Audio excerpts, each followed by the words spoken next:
Bien, bienvenidos a esta segunda parte, donde pues vamos a seguir explicando qué es la programación.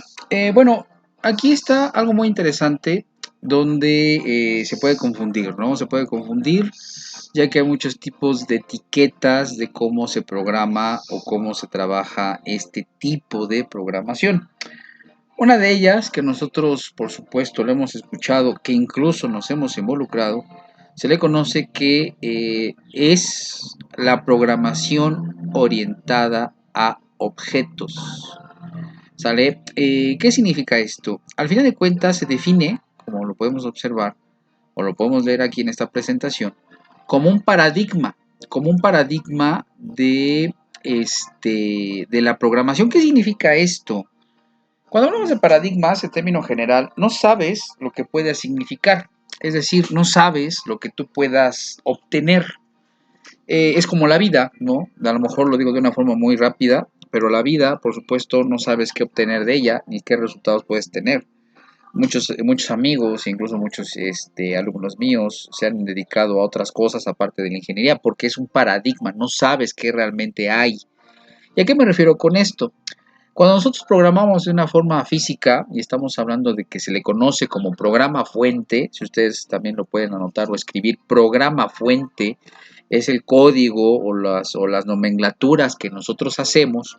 Al final de cuentas, cuando hablamos en programación orientada a objetos, es que ese programa de a lo mejor unas 30, 50 líneas, ¿no? A lo mejor diciéndolo de una forma muy colegial, lo reduces, en lugar de 50, lo reduces a unas 47, a unas 45, a unas 40, que hace la misma tarea de la original. Es decir, que tú, en lugar de hacer 50 de una forma muy empírica, hay alguien más con más experiencia, con más determinación en términos de programación y lo hace en 30 líneas. Un dato importante es que actualmente los microprocesadores o los microcontroladores es como una línea o son libretas en blanco o son líneas o son libretas rayadas para que me lleguen a entender, que pueden soportar en términos rápidos físicos para que me lleguen a entender 1024 líneas. ¿Qué significa? Pues es un código de fuente de 1024 líneas donde por supuesto se puede depurar. Cuando hablamos de paradigma, vuelvo a decirlo, estamos hablando de trabajar con una programación específica. ¿Qué significa esto? Orientada a diferentes tipos de clases.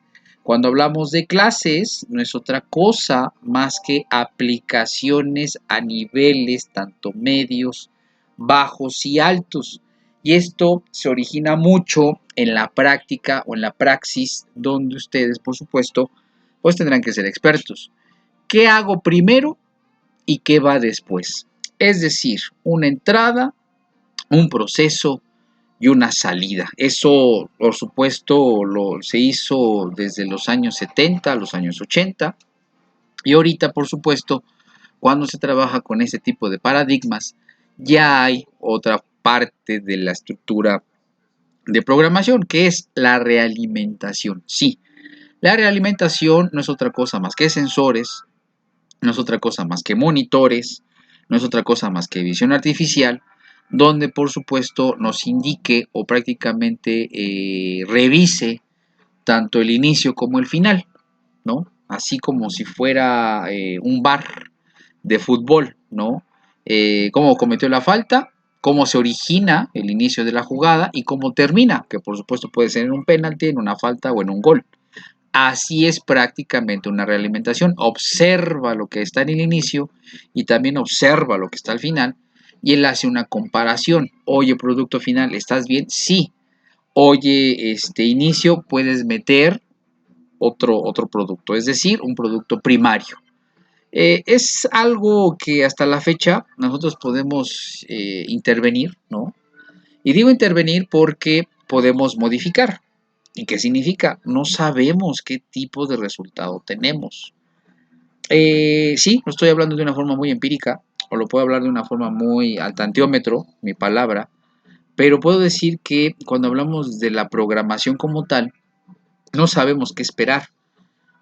Muchos softwares, por ejemplo Proteus, muchos software que son Liveware, por ejemplo, o diferentes tipos de comandos o diferentes softwares, mejor dicho, llamándolo así, tienen deficiencias, realmente no te muestran, te demuestran el 90 o el 85% de lo que puede ser, pero el otro 15 y el otro 10, pues no sabes porque hay sobrecalentamientos, el semiconductor está fallando. ¿Qué pasa cuando un circuito de sistema, un circuito de control, perdón, está fallando? Tiene que haber otro que te diga, oye, sabes que hay un sobrecalentamiento. Por supuesto, los circuitos actuales son así, etcétera, ¿no? Me refiero a un árbitro independiente al sistema y no sabes en sí, vamos a ponerlo así, qué tipo de resultado hay o vas a obtener. Sí, es un paradigma, porque al final de cuentas son códigos que se relacionan a aplicaciones y sabemos que las aplicaciones, y no estoy hablando de teléfonos, cuando hablamos de aplicaciones estamos hablando de qué resultado vamos a tener. Ejemplo, yo como alumno, ¿no? Francisco Silva, me meto a estudiar mecánica porque me gusta, porque me agrada, etcétera. Pero a lo mejor mi plan es de 5 años o 6 años, que lo que es mi carrera. Pero por el destino, por azares del destino o de la vida, repruebo 2 materias. En lugar de 6 años, pues lo voy a terminar en 6 años y medio. No sabes qué pasa o no sabes qué tipo de confrontación o problema te vas a encontrar. Así es lo que pasa. Ahora, por supuesto, no se puede trabajar así. ¿A qué me refiero con esto? No se puede trabajar así, que vamos a trabajar un objeto, haga la forma de decirlo, y vamos a ver qué sale. No, no se puede trabajar así. En la informática, por supuesto, existe lo que se le llaman los diagramas de flujo. Los diagramas de flujo no es otra cosa más que el paso a seguir, sale de llegar a una meta. Videojuegos, sistemas mecánicos, sistemas de producción, sistemas alimenticios, etcétera. Al final, ¿no? Al final podemos nosotros definir cómo va primero y qué va después con un diagrama de flujo. Desgraciadamente, puedo decir que este tipo de programa, que es la POO, Programación Orientada a Objetos, se ha prostituido porque se van directamente al programa y no tenemos la suficiente capacidad para qué va de primero y qué va después. Incluso se nos complica porque cuando hablamos de programar o estamos trabajando con programación orientada a objetos, es pensar cómo resolver. Aquí está algo muy importante, cómo pensar, resolver los problemas de una manera distinta a cómo se realizaba anteriormente. Es interesante, es algo exquisito, porque trabajamos con varias cosas. Clases, ¿no? ¿Qué tipo de programa vas a utilizar? ¿Qué tipo de control vas a utilizar? Objetos, ¿no? Objetos que vas a mover en términos de ingeniería y propiedades, ¿no? Que al final de cuentas, pues esas propiedades tienen que tener algún tipo de característica especial ese sistema. Detecta cartón y hasta ahí. Detecta metal, no. Por ejemplo, en una banda transportadora, ¿no? Hablando a lo mejor de bolsas de Bimbo, hablando, por ejemplo, de cajas para aceite, estamos hablando cajas a lo mejor de cereal, que tendrán un código, un proceso, un color, ¿no? Un color, ¿no? Y que un sistema de visión artificial observe que los colores de las cajas azules, por ejemplo, sean adecuadas o por supuesto sean buenas. No puede haber una roja porque pues, obviamente estamos hablando de otro cereal. Puede haber ahí un error humano, ¿no? Pero lo que estamos hablando, algo muy interesante, lo coloco en color rojo, por supuesto, es que se puede aprender o podemos entender que es pensar cómo resolver problemas de manera distinta, como se había hecho antes. Y es algo muy exquisito porque al final del día, nosotros, por supuesto, como ingenieros, tenemos que pues diseñar, que es una palabra bastante pesada, o implantar o mejorar una aplicación de ingeniería, de mecánica, de eléctrica, de electrónica, de hidráulica, de neumática, de robótica, etcétera. Que al final, pues obviamente hay algo muy importante.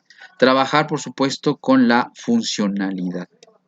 Hay mucha gente que desgraciadamente no tiene la comprensión y desgraciadamente también puedo decir que no tiene la paciencia para tener un resultado, ¿no? A lo mejor lo tiene en la cabeza, pero no sabe aterrizarlo. como obviamente lo he dicho en mis clases en diferentes universidades. La programación, como lo acabo de comentar, orientada a objetos, se busca resolver situaciones creando unas mejores condiciones para poder desarrollar aplicaciones cada vez más complejas, sí, tomar decisiones, es decir, pilas. Tomar una decisión, unos zapatos, ¿no? Y después, ¿qué sigue? Es como una fiesta de graduación, ¿no? Un poquito más complejo es que una mujer, una fémina, escoja primero el vestido, perdón, y después los zapatos. Hemos caído a lo mejor en ese tipo de chacoteo, pero podemos decirlo como un ejemplo, cómo está orientada a ese tipo de aplicaciones y tiene que ser más complejas. Es decir, ¿qué vestido me pongo? ¿Qué talla soy? ¿Qué corte tengo? ¿Soy alta o soy bajita, ¿no? O baja de estatura. ¿Soy complexión delgada o soy complexión alta? No sé, diferentes tipos de características que va resolviendo. Si ya resolviste el color, pues ahora resuelve el corte. Si ya resolviste el corte, ahora resuelve con mangas, sin mangas. Tipo de cuerpo, etcétera. ¿Qué significa? Pilas. Es decir, una decisión dentro de otra decisión. Y puedo considerar, ¿no?, que puede haber una alternativa diferente a un sí y a un no. Es decir, un tal vez. Pero ese tal vez, por supuesto, es muy humano, ¿no? Puede haber muchas aristas de esa palabra, donde, por supuesto, cada quien lo interpreta de manera adecuada, pero como pueden observar, y lo coloco en negritas, es más complejo actualmente, ¿no? Ya estamos viendo ahorita un pequeño desarrollo de lo que es Alexa, que se trabaja, procesos de señales, programación, procesos de señales, donde con tus palabras y palabras que ella, ¿no?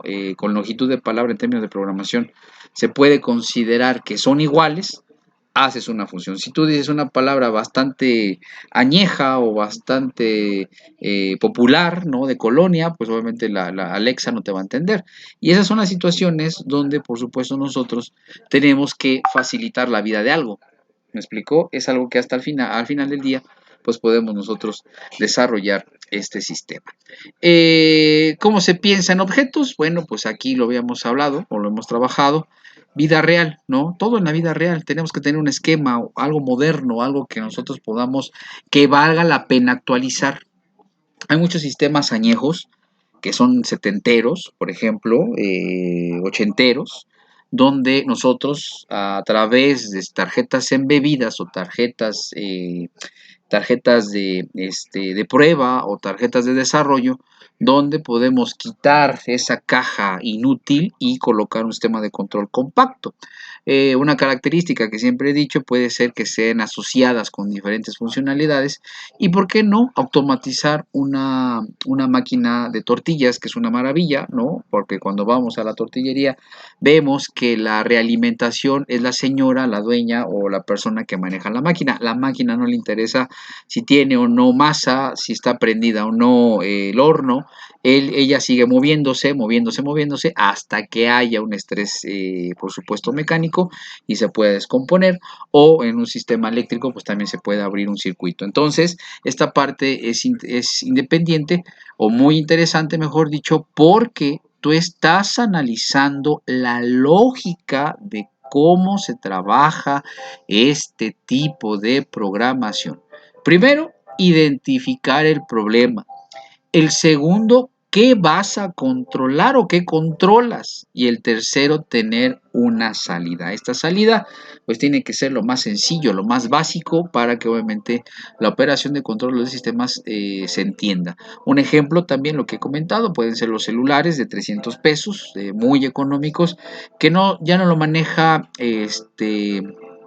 ya no lo maneja la gente joven. Ellos están en el touchscreen, están en el sistema actual, etcétera. ¿Para qué sirven o para qué funcionan los teléfonos de 300 o 400 pesos? Sí, sirven para llamar, pero el botón rojo es para colgar y el botón verde es para encender. Los números, por supuesto, es para marcar. Vamos a la ruta aquí en la ciudad de Puebla y es algo muy interesante porque solamente hay dos botones. ¿Qué significa? botones de cómo vamos a manipular la máquina en despachar una tarjeta o recargar una tarjeta. Aquí, por ejemplo, cuando hablamos del concepto de clase, estamos hablando de cómo vamos a trabajar con estas partes de la programación. Para entender el concepto, ¿no?, orientado a objetos y definir lo que son las clases, podemos nosotros prácticamente decir que tienes el objeto, tienes un frasco, o tienes, estoy hablando de ejemplos por supuesto, tienes un carro, en nuestro término, y lo quieres tunear, o le quieres poner algún tipo de accesorio.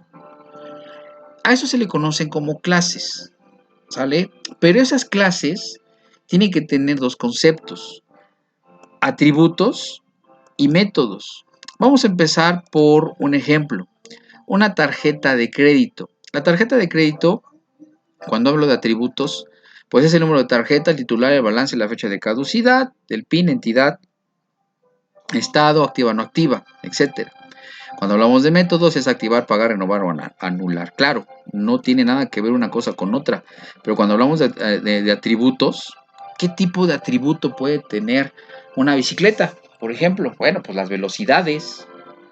Actualmente, las velocidades de una bicicleta, pero bueno, me van a decir, pero un método, la forma de cómo cambiar las velocidades. ¿Me explico? Hablando en términos de una bicicleta, que ahorita ya son como de tipo motocicleta, cambiar, por supuesto, las velocidades. Cuando hablamos de una tarjeta de crédito, en este caso, en esta información que cada uno de ustedes lo tiene, es trabajar, por ejemplo, una tarjeta de crédito. Y aquí lo podemos observar. Una tarjeta de crédito, pues la entidad emisora, Bancomer, etcétera, fecha de caducidad, número, tarifa, etcétera, ¿no? Aquí está cómo está etiquetado, cómo está con clase, ¿no? No puedes decir una clase como las tarjetas actuales de Palacio de Hierro, que es la amarilla, es para la gente que puede pagar algo sencillo, ¿no? Hablando de crédito de 15,000 pesos. O podemos también hablar de una tarjeta del Palacio, de la misma tienda, pero creo que es black, o me parece que es una café con amarillo, donde tú puedes pagar más y obviamente te dan descuentos. Me parece que cuando es tu cumpleaños te dan tus botellas, etcétera. Eso estoy hablando, por supuesto, de los atributos, que está la tarjeta. Cuando hablamos de métodos, pues solamente hay dos formas: activar o pagar. Un sí y un no, si lo vemos en términos de programación. Entonces, al final de cuentas, pues también es anular, donde hablamos este tipo de sistemas, ¿no? Aquí hablamos también, por supuesto, de animales, por ejemplo, de clases, objetos, atributos y métodos. Pero vean cómo es un animal, una clase general, y en esa clase se dividen, ¿no?, este tipo de situaciones. Cuando hablamos de este tipo de situaciones, estamos hablando de definir qué va primero, qué va después y cómo programarlo. ¿Sí me explicó? Y hablando, por supuesto, de la parte de la lógica. Aquí, por supuesto, estamos hablando de objetos, pues gatos, animales, perro, gato. Atributos, bueno, Paco tiene 3 años y Pancho tiene 4, diferentes atributos. Métodos: come y el otro camina, ¿no? O los dos caminan, pero el gato es más veloz que el perro. Fíjate cómo estamos depurando en sí lo que es la informática, cómo es la programación. Claro, es un poquito a lo mejor confuso por el hecho de que no estamos acostumbrados a cómo programar un tipo de proceso. Estamos acostumbrados a que se detecta algo, se controla y te avisa, y hasta ahí. Pero ¿qué va primero y qué va después? ¿Me explicó? Espero que la segunda parte de esta clase les haya agradado. Nos seguimos con la parte número 3.